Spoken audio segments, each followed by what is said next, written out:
Assalamualaikum warahmatullahi wabarakatuh. Bertemu kembali untuk mata kuliah teori bilangan. Saat ini kita ada di pertemuan ke-9. Kita akan mempelajari tentang bilangan prima. Bilangan prima tentunya bukan sesuatu yang asing ya bagi kalian dari tingkat SD, SMP, SMA sudah sering mendengar. Nah, cuma di sini tentunya lebih mendalam lagi terkait bilangan prima.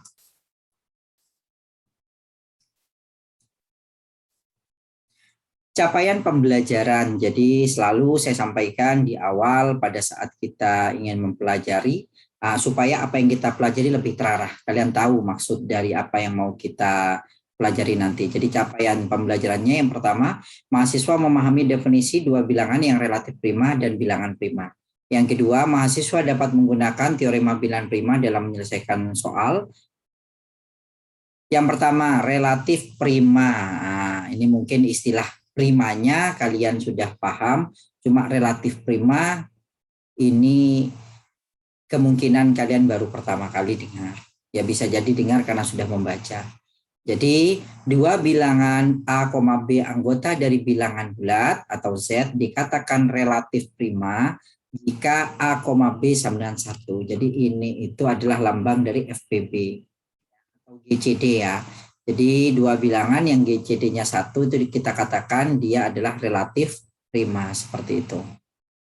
Contohnya bilangan 5 dan 6 merupakan relatif prima. Kenapa? Karena GCD atau FPB-nya sama dengan 1. Sesuai dengan definisi ya. Yang kedua, bilangan 8 dan 12 bukan merupakan relatif prima. Kenapa? Karena 8 dan 12 GCD-nya bukan 1. Berapa GCD-nya? Ada yang bisa menjawab? Ya. GCD-nya adalah 4. Selanjutnya, teorema 4. Apa sih isinya di teorema ini? Jika A dan B relatif prima dan A habis membagi BC, maka A habis membagi C. Bukti, karena A dan B relatif prima. Oke, kalau relatif prima apa? Kalau relatif prima, maka GCD atau FPB-nya sama dengan 1. Perhatikan bahwa jika A, B sama dengan 1, maka ada kombinasi X anggota Z sedemikian hingga berlaku AX plus BY sama dengan 1. Jadi kalau dia relatif prima, maka ada kombinasi yang seperti ini. Ya, ini teorema. Selanjutnya, kalikan AX plus BY sama dengan 1 dengan C. Maka kita peroleh bentuk ACX tambah BCY sama dengan C. Sudah biasa ya kita kalikan kalau mengalihkan. Kan kalau ruas kiri dikalikan, ruas kanan juga harus dikalikan. Jadi ada prinsip keadilan ya kalau di matematika. Lanjut, diketahui A habis membagi BC, maka ada T anggota Z sedemikian hingga BC sama dengan T kali A. Kok bisa begini? Ingat materi yang sebelumnya. Ini terkait dengan keterbagian ya, habis dibagi. Perhatikan bahwa ACX ditambah BCY itu kan sama dengan C tadi. Terus kita peroleh, lihat di sini ada BC itu sama dengan TA. Maka kita substitusikan seperti yang saya sampaikan tadi. Maka di sini ada A, kedua-duanya bisa dikeluarkan ya, sifat ya. Oke, A terus di dalam kurung CX ditambah TY sama dengan C. Oke, karena CX plus TY itu anggota dari bilangan bulat, kan ya tentunya sudah kalian tahu bahwa itu merupakan anggota dari bilangan bulat, maka A itu dikatakan A itu habis membagi C, terbukti. Yang mau kita buktikan tadi itu ya, A habis membagi C. Lanjut.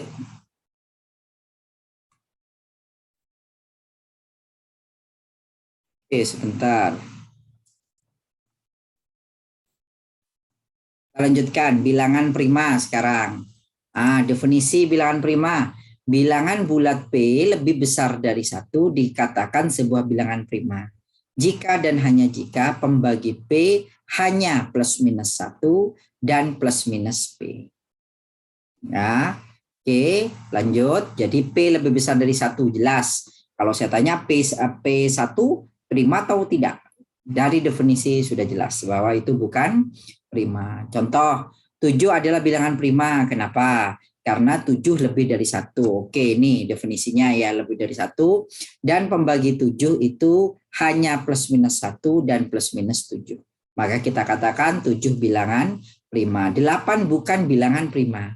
Bukan bilangan prima dalam matematika istilahnya adalah bilangan komposit. Karena apa? Karena plus minus 2 adalah pembagi dari 8. Berdasarkan definisi, pembaginya itu hanyalah plus minus 1 dan plus minus bilangan itu sendiri. Ini plus minus 2, bukan 1 dan bukan bilangan itu sendiri. Sehingga apa? Bukan merupakan bilangan prima. Ini merupakan bilangan komposit. Oke, teorema-teorema pada bilangan prima. Yang pertama, sebuah bilangan bulat n lebih besar dari 1, maka ada bilangan prima p sedemikian hingga p itu habis membagi n. Ya, oke, kita cek sekarang bagaimana buktinya.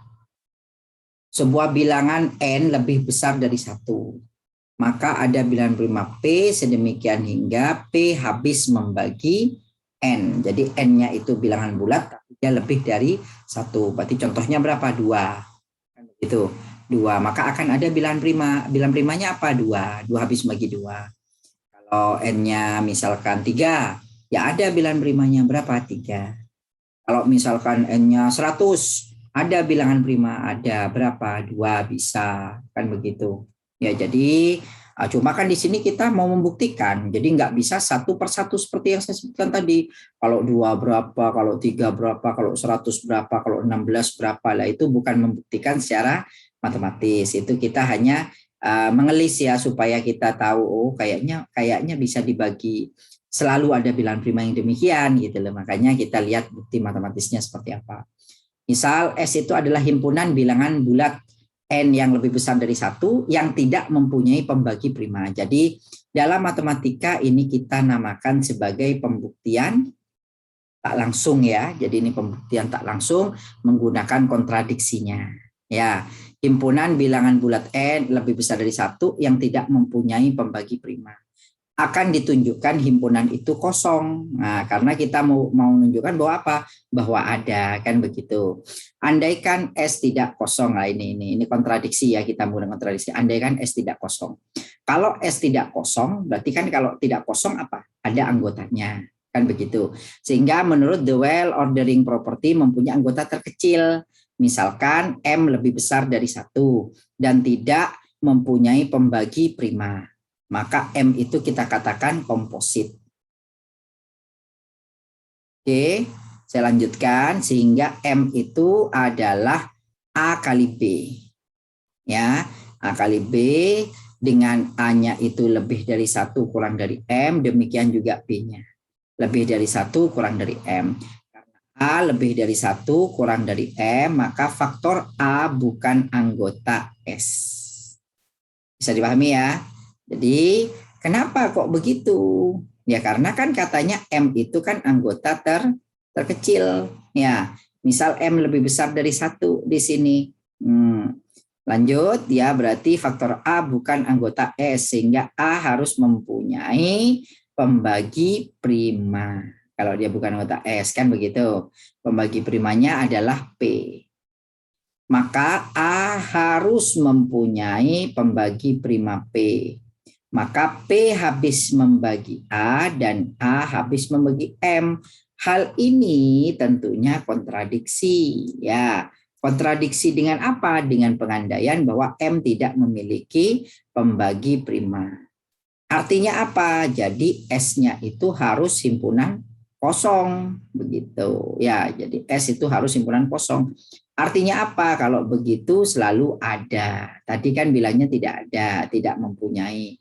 Karena S-nya himpunan kosong, maka balik lagi ya pengandaiannya keliru kan gitu. Berarti tidak kosong dia. Oke, selanjutnya. Teorema yang kedua, jika P di sini jika P prima dan P habis membagi AB, maka P habis membagi A dan atau P habis membagi B. Kita lihat bagaimana contohnya, pembuktiannya. Bukti andaikan P habis membagi A.